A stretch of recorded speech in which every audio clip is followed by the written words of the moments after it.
सन 1896 French physicist Henri Becquerel uranium atom के साथ कुछ एक्सपेरिमेंट्स कर रहे थे।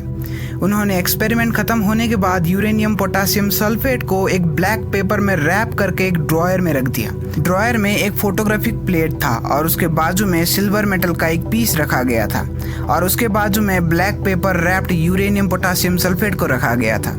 उन्होंने उस ड्रॉयर को उस वक्त बंद कर दिया और दूसरे काम करने में लग गए। उन्होंने बाद में जब उस ड्रॉयर को खोला और उस फोटोग्राफिक प्लेट को डेवलप किया, तब जो चीज उन्होंने देखी, he was absolutely stunned and he made the whole science world stunned.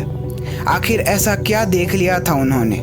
आखिर ऐसा क्या था उस फोटोग्राफिक प्लेट में जिसने पूरी की पूरी साइंस की हिस्ट्री बदल कर रख दी? ऐसा क्या उन्होंने देख लिया था जिसने न्यूक्लियर फिजिक्स को एक नया मोड़ पर ले गया? तो आज की इस वीडियो का मेन मुद्दा भी यही होने वाला है। एंड आज इस वीडियो में हम डिस्कस करने वाले होंगे हेनरिक बैकरल, मैरी क्यूरी और दूसरे साइंटिस्ट का एक बहुत ही अच्छा कंट्रीब्यूशन जिसने न्यूक्लियर फिजिक्स को एकदम पलट कर रख दिया।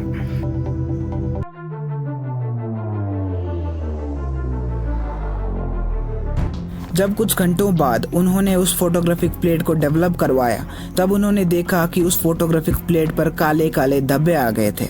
एंड ये तभी पॉसिबल हो सकता था जब कोई मैटर या फिर रेडिएशन वहां पर स्ट्राइक कर देता था।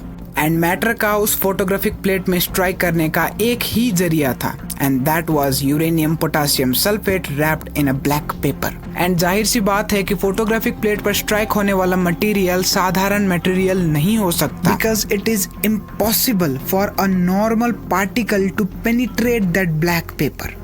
एंड वो ब्लैक पेपर से पेनिट्रेट होकर फोटोग्राफिक प्लेट में स्ट्राइक कर पाना आम पार्टिकल के बस की बात नहीं थी।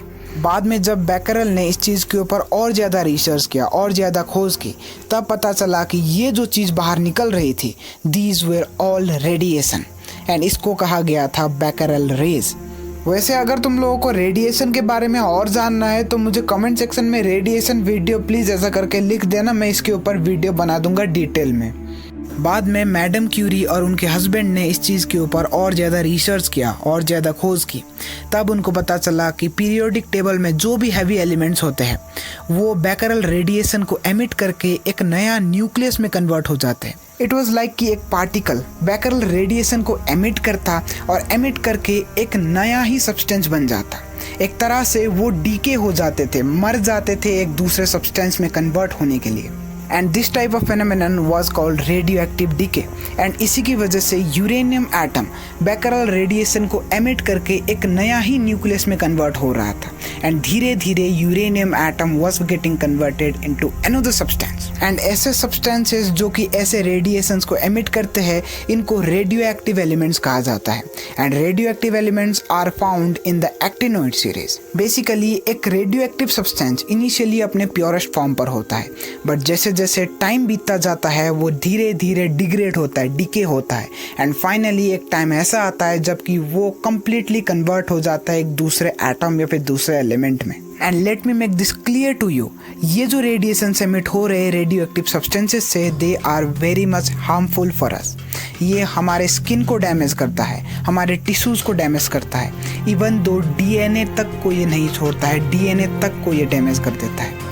हाँ, हालांकि कई रेडिएशन ऐसे हैं जो कि कैंसर को क्योर कर सकते हैं, but there are certain radiations that can even generate cancer. And sadly long term exposure of nuclear radiation was the cause of madam Curie's death. Radioactivity का कॉन्सेप्ट हमारे सामने लाने के लिए और इस ब्रिलियंट कॉन्सेप्ट को डिज़ाइन करने के लिए madam Curie, Henry Becquerel and Pierre Curie, जो कि मैडम क्यूरी के हस्बैंड थे, इनको नोबेल प्राइज मिल गया था।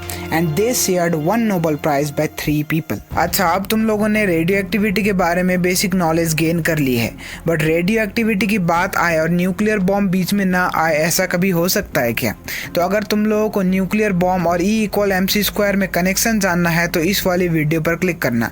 और अगर तुम लोगों को जानना है कि आइंस्टाइन ने कैसे न्यूक्लियर बॉम्ब के कॉन्सेप्ट को सोचा और कैसे आइंस्टाइन की वजह से न्यूक्लियर बॉम्ब बन गया, तो इस वाली वीडियो पर क्लिक करना। Thank you very much for watching this video.